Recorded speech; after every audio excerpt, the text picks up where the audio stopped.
毫不犹豫逃避，真话吞心里。反正只是想要一时安逸，有心跳的人类未必说的话更有意义。心甘情愿封闭，寻求着虚拟。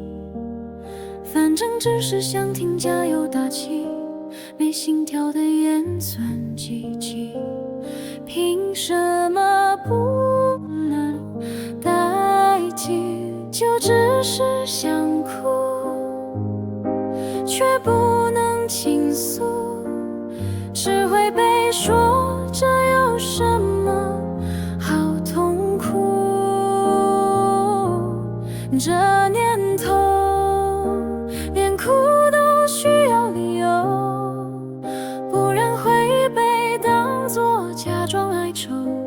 摸着胸口，只是呼救，有什么好探究？只是难受。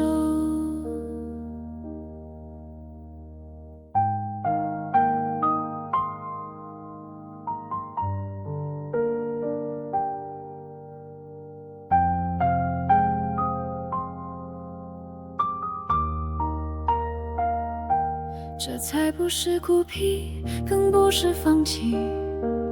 死透的心根本懒得哭泣，有心跳的我们相比，已经是用尽全力。就只是想哭，却不能倾诉，只会被说这有什么好痛苦？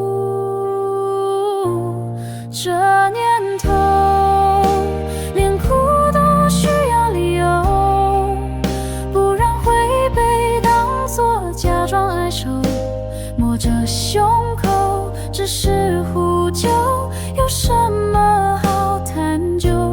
只是难受。以前大人也会写下日记，当作抒发自己的秘密。网路很神奇，让人心远离，只能靠自己逃进虚拟。这年头连哭都需要理由，不然会被当作假装哀愁。不是借口，没有要求，为什么要追究？人心看透。